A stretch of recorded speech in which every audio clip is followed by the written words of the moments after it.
일단은 고점에서 나오는 레포트는 일단 조심하자. 상당히 고점의 가능성이 좀 높다. 다 그런 건 아니지만, 왜냐면은 네, 안녕하세요. 중수투자자입니다.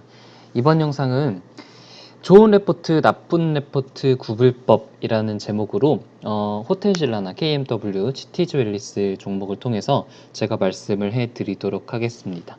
자, 레포트를 많이 보시나요, 여러분들? 그렇게 많이 보시지 않는 분도 계실 텐데, 저 같은 경우는 레포트를 꽤 많이 보는 편입니다. 레포트를 보면서 뭐 목표 주가를 산정하거나 그런 게 아니고 여러 가지 좋은 정보들이 많이 있어요. 근데 이제 이런 속설이 있잖아요. 레포트가 나오면은 매도하라. 뭐 그런 얘기도 있고, 이제 레포트에서 이제 매수 의견이 많이 나오면은 매도를 하라고 하고, 매도 의견이 나오면 반대로 매수하라 라는 속설이 있죠. 이게 실제로 보면 어느 정도 일리가 있는 것이, 저도 그런 경험을 많이 했고 여러분들도 그런 경험을 많이 하셨을 거라고 생각이 들어요. 저 또한 레포트의 어떤 목표 주가 같은 것들을 믿고 매수했다가 끝도 없이 하락하는 경우들도 많이 봤으니까요. 레포트가 다 나쁜 거냐라고 얘기를 한다면은 그러지 않죠. 자, 먼저 나쁜 레포트의 예를 먼저 들어볼게요. 자, 호텔신라가 4월 29일 날 레포트가 쏟아집니다. 4월 29일 날이 지금 거의 10개 넘게 갑자기 많이 나왔죠. 근데 보면은 호텔신라 경제 우위 면세점, 이익 체력 확인, 성장과 시장 점유율 확대, 서프라이즈 이러면서 막 난리도 아니에요. 막 무조건 오를 것 같다, 뭐 막 이건 무조건 매수해야 된다, 이런 레포트들이 쏟아졌는데 4월 29일 날짜를 보면은 이때가 정확하게 고점입니다. 정확하게 11만 원에서 지금 8만 9천 원까지 떨어졌으니까 굉장히 많이 떨어졌죠. 진짜 이런 거 보면 레포트를 절대 보면 안 된다는 그런 생각을 하게 되죠.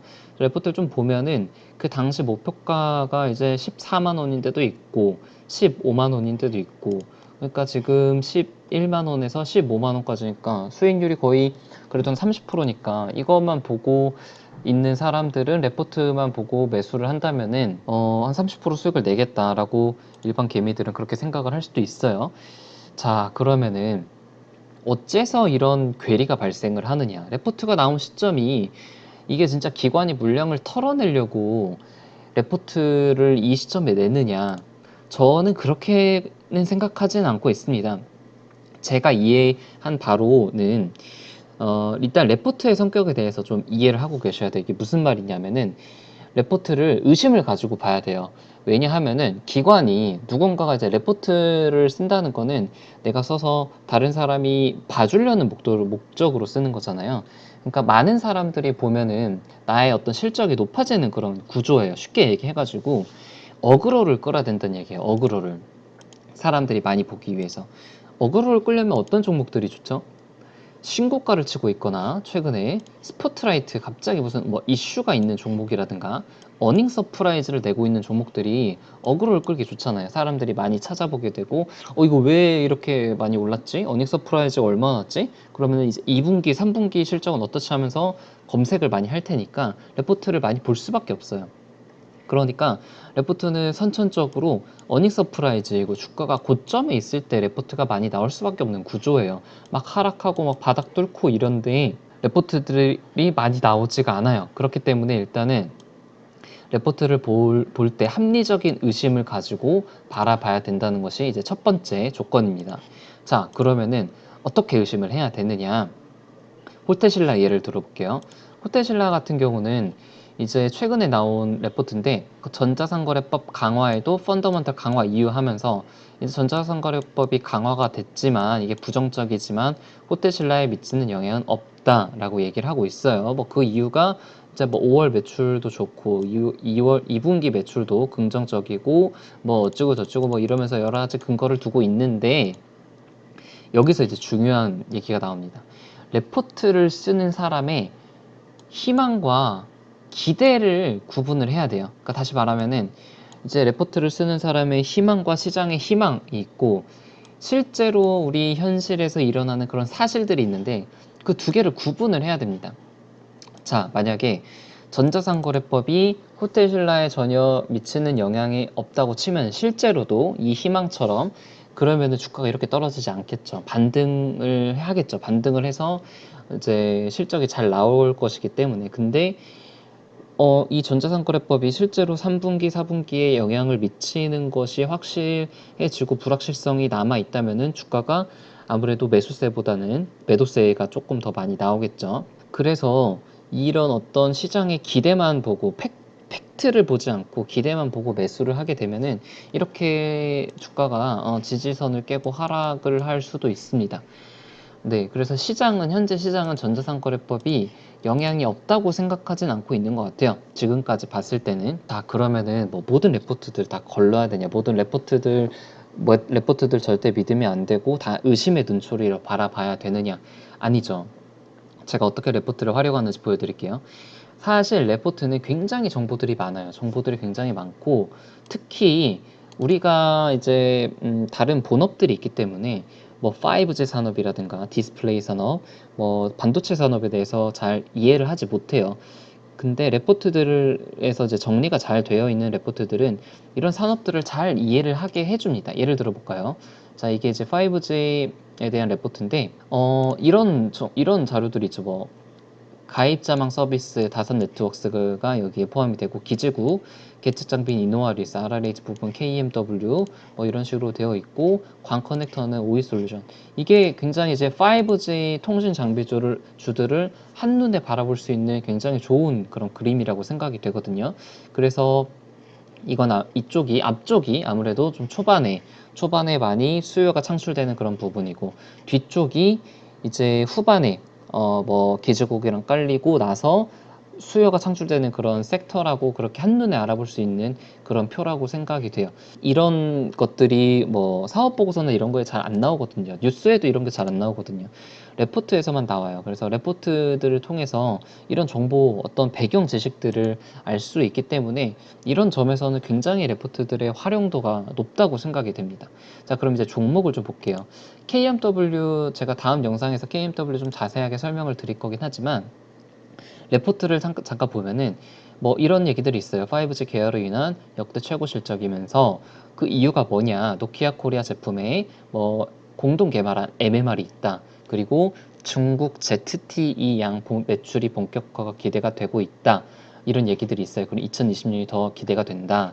자, 그러면은 여기서 팩트와 기대를 한번 구분을 해볼게요. 노키아랑 MMR 공동 개발은 팩트입니다. 아, 공동 개발했구나. 그래서 많이 팔렸다. 이것은 팩트고, ZTE 매출 본격화 2분기 기대. 이거는 이제 희망사항일지 팩트 체크일지 팩트 체크를 좀 해봐야 돼요. 필요성이 좀 있고, 2020년 주가가 더 기대된다. 이것도 희망사항입니다. 팩트 체크 필요하고요. 자, 여기서 이제 사실과 팩트 체크 구분이 좀 됐죠. 자, 그래도 아래를 좀 보니까 ZTE랑 해서 5G용 MBF 공급이 260억이 체결이 됐고 380억이 또 각각 4월 2일날 4월 12일날 체결이 됐어요. 아, 그러니까 ZTE 이게 이제 중국 쪽 그 통신 업체인데 중국 쪽에 이제 삼성전자 뭐 이런 거 비슷하다고 생각을 하시면 돼요. 아, 이쪽에 개발을 해서 지금 실제로 납품을 하고 있구나. 이건 팩트 체크가 됐죠. 그러니까 이걸 조금 확장해서 생각을 해보면은 중국 쪽에 매출이 발생할 가능성이 높다라고 그렇게 생각을 할 수가 있습니다. 이거는 KMW가 상당히 앞으로 중국 쪽에 5G가 개화가 되고 투자가 굉장히 늘어난다면 수혜를 받을 수 있구나라고 확신을 할 수가 있게 되는 거죠.